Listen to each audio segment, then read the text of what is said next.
Hi guys, నేను మీ Kalyaniraj. Welcome back to Bujjamma life style 319. అందరూ బాగున్నారా? నేనైతే చాలా బాగున్నానండి. మీరు ఎలా ఉన్నారు? కామెంట్ సెక్షన్లో అయితే కామెంట్ చేసేసండి. ఇది మార్నింగ్ నుంచి నైట్ వరకు అయితే షూట్ చేశాను. నైట్ వరకు అయితే ఈ వీడియోని అయితే చూసేసండి.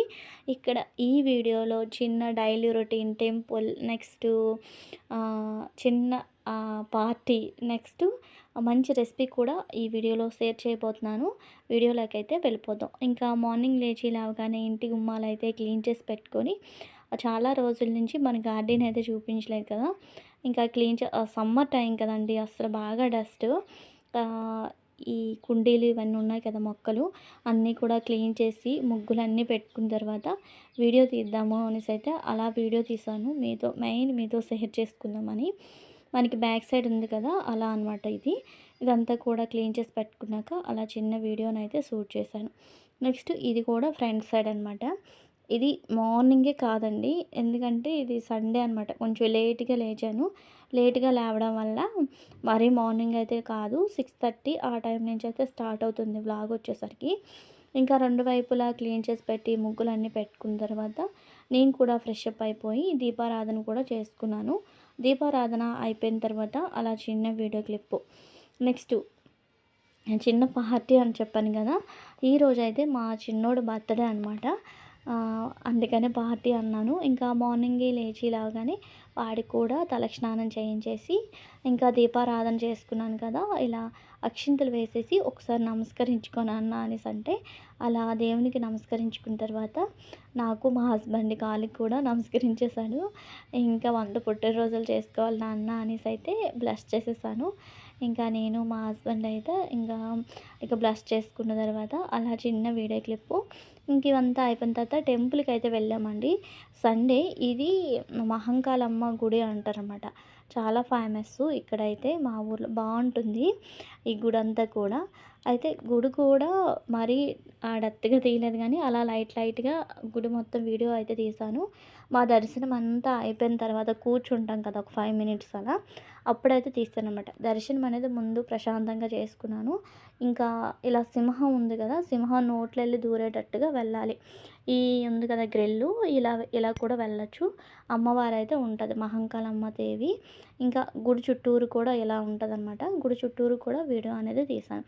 నెక్స్ట్ ఇక్కడ తల్లి చెట్టు ఉంది కదా, చెట్టు దగ్గర నెక్స్ట్ ఇంకా సర్పం రూపం, ఇవన్నీ కూడా అమ్మవారు బ్యాక్ సైడ్ ఉంటాయి అన్నమాట. ఇవన్నీ ఇంకా చూసారు కదా, ఇంకా చెట్టు త్వరల్లో ఇవన్నీ కూడా అమ్మవారి ఫొటోస్, అమ్మవారు ఇవన్నీ కూడా ఇక్కడ ఉంటాయి. ఇవన్నీ అయితే రౌండ్గా చిన్న వీడియో తీద్దాము ఒకసారి.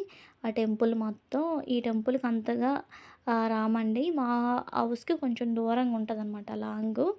నెక్స్ట్ ఆదివారం ఎక్కువ భక్తులు వస్తారు మహంకాళమ్మ తల్లి గుడికి, అందుకని ఎప్పుడు రాం కదనేసి అయితే ఈ టెంపుల్ వీడియో మొత్తం అయితే షూట్ చేశాను నాకు సాధ్యమైనంత వరకు. అయితే అమ్మవారి విగ్రహానికి అయితే ఫోటో ఏం తీయలేదండి, నార్మల్గా బయట అలా తీసానమాట. ఇంకా అది చూసారు కదా, ఇదంతా కూడా బయట.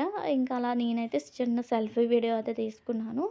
ఇంకా సింహం నోట్లో వెళ్ళి దూరినట్లుగా ఎంట్రన్స్ అనమాట. చూసారు, చాలామంది ఉంటారు సండే అయితే మాత్రం. ఇంకా అదంతా అయిపోయిన తర్వాత నేను కూడా చిన్న సెల్ఫీ వీడియో అయితే తీసుకున్నాను, నేను బన్నీ మా హస్బెండ్ అయితే. అప్పటికే ఇంకా తనిష్ని కూడా బాగాలేదని ఫోన్ వచ్చింది హాస్టల్ నుంచి. వెళ్ళాలి కదా అనేసి ఫాస్ట్గా తల్లిని అయితే దర్శనం చేసుకున్నాము. దర్శనం చేసుకున్నాక అలా చిన్న చిన్న వీడియోస్ అయితే తీసుకున్నాం. ఇంకా బయటకు వచ్చేసామండి. బయటకు వచ్చేసాక రోడ్డు మీద నుంచి గుడి అవుట్ఫుట్ అంతా ఇలా ఉంటుందన్నమాట. మొత్తం టెంపుల్ వేప చెట్టు కింద తల్లి గుడి అయితే ఉంటుంది. ఆ ఓవరాల్గా గుడి అయితే ఎలా ఉంటుందండి, గుడి టెక్స్చర్ మొత్తం బాగుంది కదా. ఎలా ఉందో కామెంట్ చేయండి కామెంట్ సెక్షన్లో.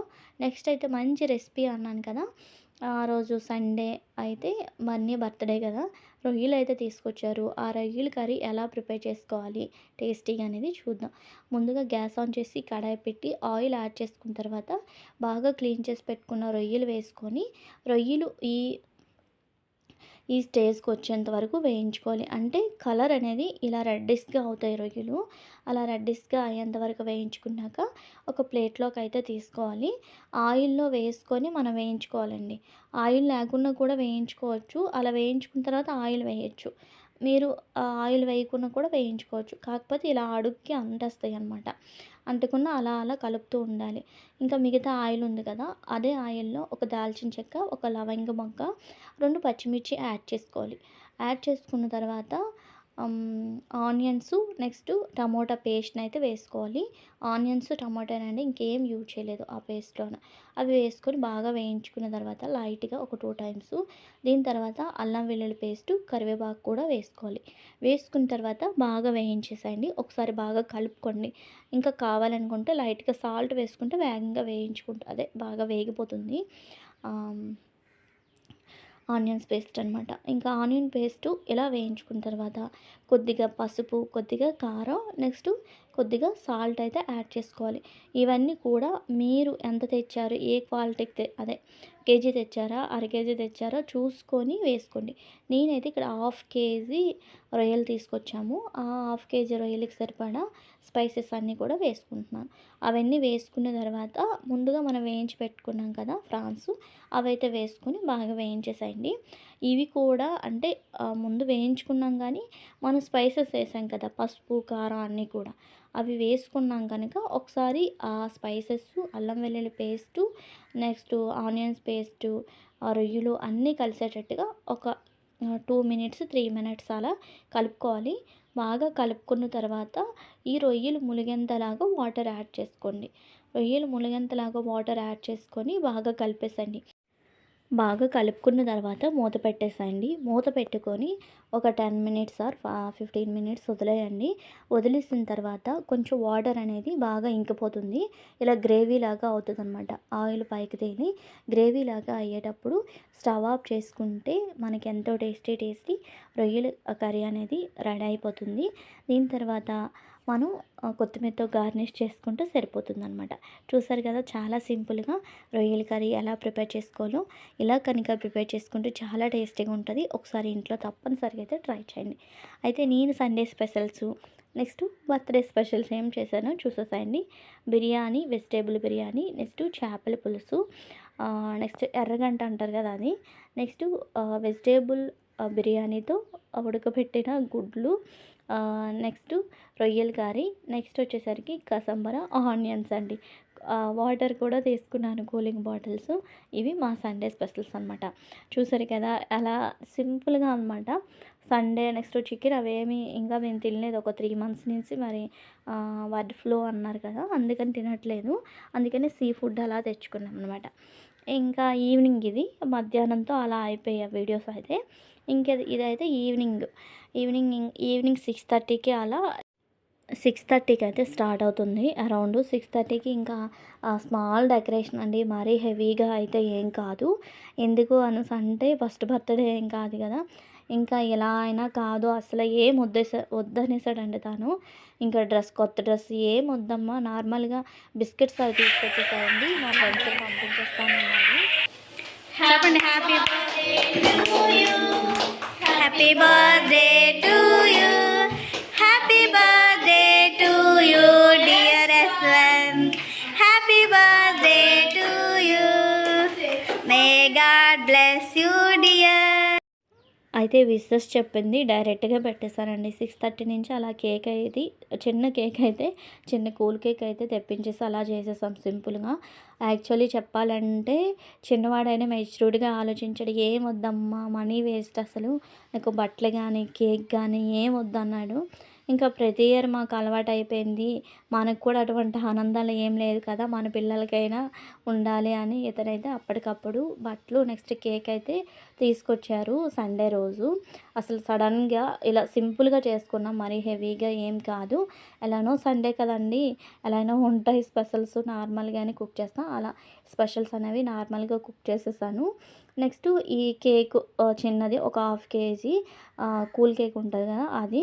నెక్స్ట్ డెకరేషన్ కూడా బెలూన్స్ అలా సింపుల్గా అయితే చేయించుకున్నాం. ఇంకా 1 బై 1 కేక్ అయితే తినిపించేసాము. నేను, మా హస్బెండ్, తనీసు అంతమంది తినిపించాక ఇంకా ఫ్రెండ్స్ వాళ్ళు ఉంటారు కదా వాళ్ళు, నెక్స్ట్ మా పిల్లలు అనమాట, మా 3 ఆడపిల్లలు, వీళ్ళు కూడా కేక్ అయితే వాళ్ళ తమ్ముడికి అయితే తినిపించేస్తుంది లెక్క. నెక్స్ట్ 2 చెల్లెలు అనమాట, వీళ్ళిద్దరు అయితే కేక్ అయితే తినిపించేశారు. ఇలా 1 బై 1 అంతమంది కేక్ తినిపించేశాక చిన్న బర్త్‌డే పార్టీ అని ఎందుకని అన్నాను అంటే, అసలు యాక్చువల్లీ ఈ బర్త్‌డే ప్రిపేర్ చేస్తాము, బర్త్‌డే చేస్తాము అనుకోలేదు. అసలు చాక్లెట్‌లు, బిస్కెట్‌లు ఓన్లీ తీసుకురండమ్మా స్కూల్‌లో పంచేస్తానన్నాననమాట. బన్నీ అందుకనే అన్నాను. చిన్న బర్త్‌డే పార్టీ అండి. మరీ హెవీగా కాదు. సింపుల్‌గా చేసుకున్నామంట. అలా మా వీధిలో పిల్లలుంటారు కదా! చిన్న చిన్న పిల్లలు వాళ్ళని ఇన్వైట్ చేసి, ఆ కేక్‌ని అందరికీ పంచేసాము. నెక్స్ట్ మా పిల్లలనమాట. మా మరిది గారు వాళ్ళ పిల్లల్ని పిలిచాము అంతే. ఇంకా గ్రాండ్‌గా ఏమీ చేయలేదు. అందుకే చిన్న బర్త్‌డే పార్టీ అన్నాను. ఇంక ఈ బర్త్‌డే పార్టీ అయిపోయిన తర్వాత మరి వీడియోస్ ఇంకెక్కడ షూట్ చేయలేదు. వీడియోనైతే ఇంతటితో ఎండ్ చేసేస్తున్నాను. ఐ హోప్ ఈ వీడియో మీ అందరికి నచ్చిందని అనుకుంటున్నాను. ఈ వీడియో కనుక మీకు నచ్చితే లైక్ చేయండి, షేర్ చేయండి. మరిన్ని వీడియోల కోసం మన ఛానల్‌ని తప్పకుండా సబ్స్క్రైబ్ చేయండి. Bye bye. Keep watching. మరో కొత్త వీడియోతో మళ్ళీ కలుద్దాం.